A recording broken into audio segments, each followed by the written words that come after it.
Hello, I'm Sean, and I do vocals in Make Them Suffer. I'm Nick, I'm the guitarist, and you're watching Grasa Productions.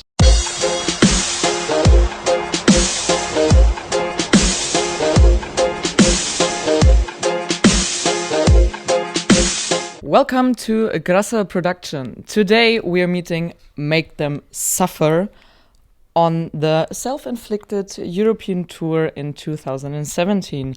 Guys, it has been almost 4 weeks of touring for you right now, and the tour will end on March 5th.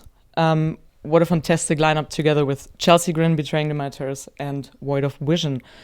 How did this opportunity come along for you guys?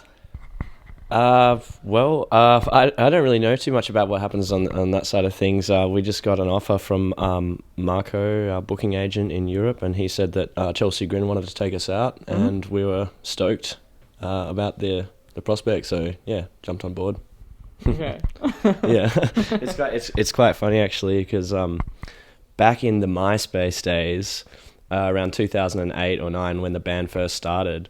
That was back in the days. Yeah. Chelsea Grin actually used to be, they were under a different name, Ahasia, I think. yeah. And Alex was in Ahasia, and Make Them Suffer and Ahasia, that then became Chelsea Grin, were like each other's top friends on MySpace.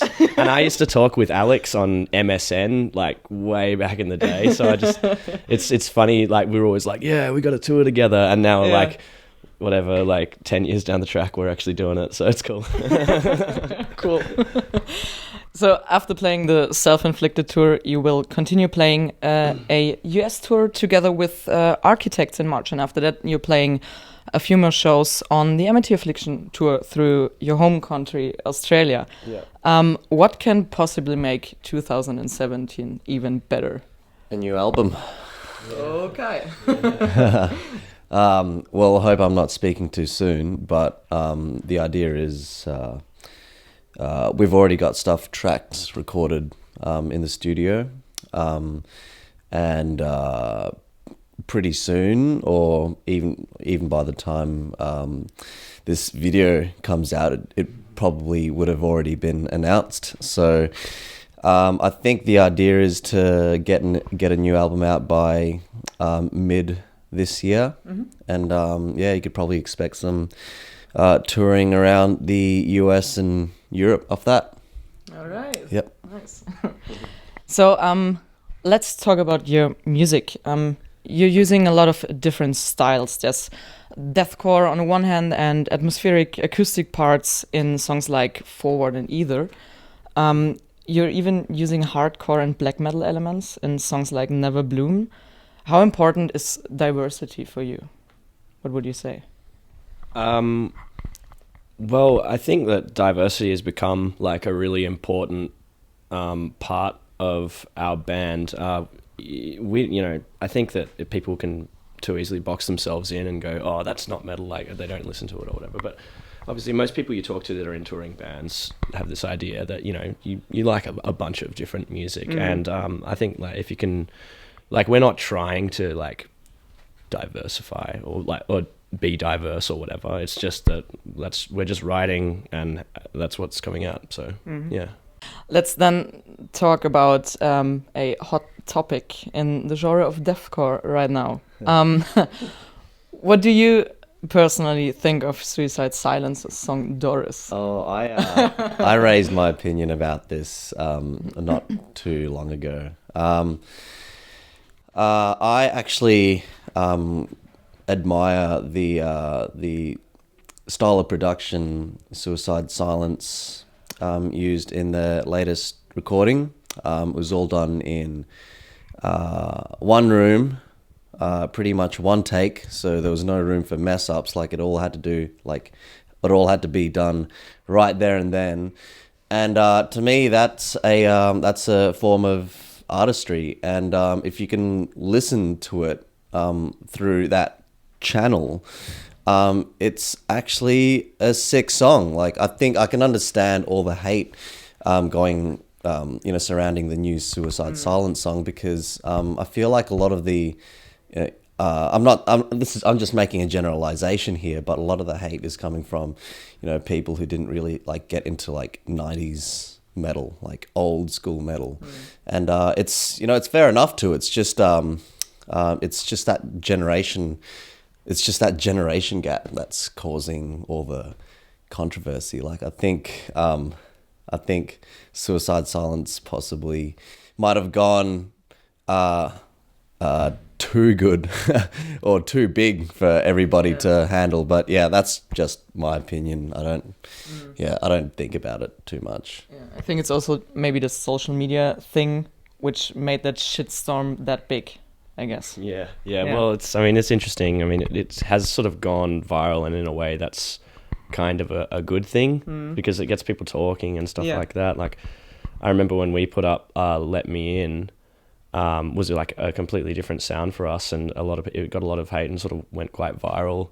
And yeah, people were really hating on us, but then now when we play it live, it's probably gets the best crowd reaction out of any song in the set, and it's just it's interesting to see. And maybe years down the track, people will look back on like a song like Doris and be like, yeah, that was actually kind of cool for them, So yeah.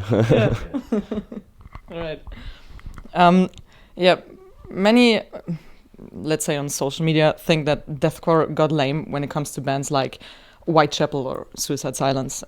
What do you personally think about it? How do you want to maybe contribute to deathcore being refreshed? Or is there maybe even any need to do that? First of all, I don't have as much of an opinion on like the topic of deathcore.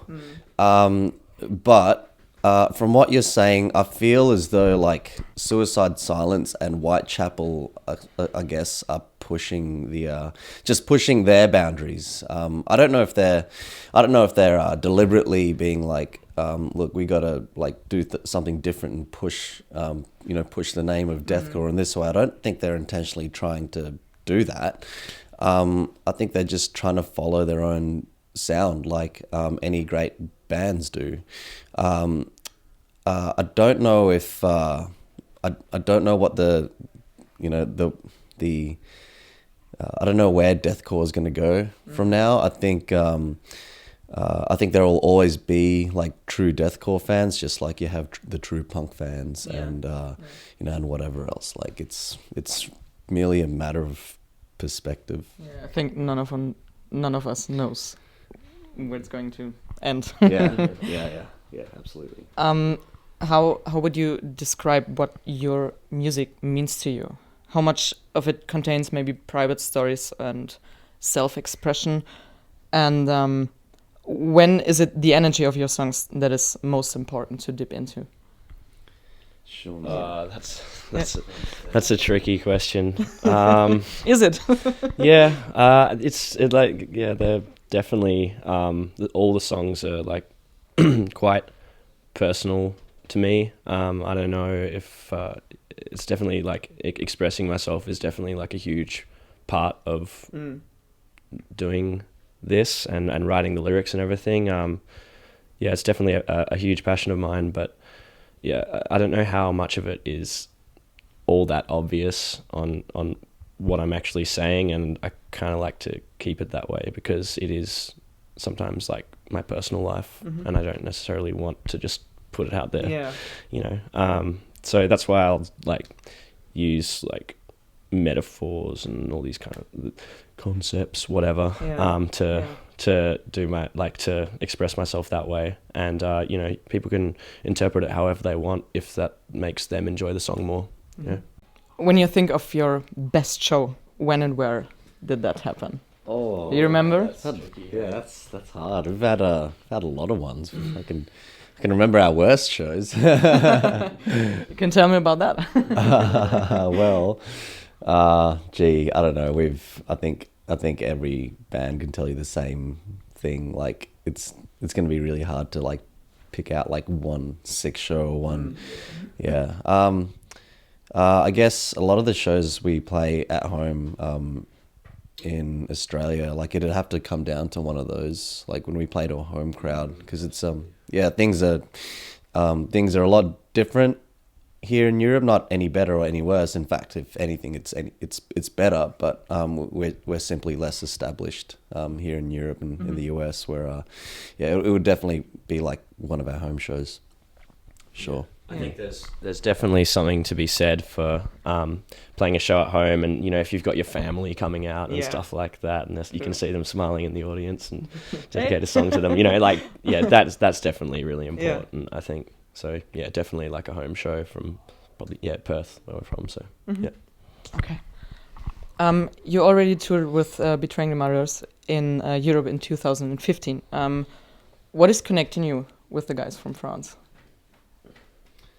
We have a special relationship with Betraying the Martyrs. It's funny. It's like, it's something that's really cool and it's really honest, and it's like there's no you don't have to say anything. There's just something that we both know, and it's really, really cool. Like, I don't know, maybe we were brought up in the same way. Our parents are similar or something, but yeah, it's something really cool. I'd probably say they're one of my favorite. Like, they've definitely been one of my favorite people to tour with, and I already know that Sean would agree with that, and same as the other guys. So yeah, no, really, really interesting. What brings us to them? Yeah, I can't explain that. It's but it's something really, really cool. It's interesting that we've gotten on so well, because quite often musically we would get compared to them, especially our older stuff and their older stuff, and so yeah, it's kind of interesting that we're so kind of alike as people as well, and getting on with them so well. So yeah, it's cool. Cool. Last question for today. Where do you see your band in 2020? So in 3 years from now. Firing away with all the tough questions. I'm sorry. Where do you see yourself in 5 years? What's your 10-year goal? Are you going to get married? So I don't know. I think we're just riding the wave at the moment. Our musical direction is, I don't know. There is no direction. We're just gonna write what sounds good. I think this band was formed on the pretense that it was going to be like a black metal band, a symphonic black metal band. I don't know if that was the true intention at the time, but things. Every artist, yearns to sort of express themselves creatively, and Neverbloom, Old Souls, those two albums were simply a channel of expression. So if you're talking about what our music's going to be like by the year 2020, I don't know. I can't tell you, because even with our last track, Ether, if we thought about what our music was going to sound like 5 years into the future, we would have never guessed that it was we'd come up with something like Ether. Cool. I think I would like to start making money by 2020. That'd be a positive thing. Yeah. Really nice. All right, guys. Cool. That's it. Thank you for having us. Thank you for the interview. Cool. Thanks. Let's say goodbye. Bye bye.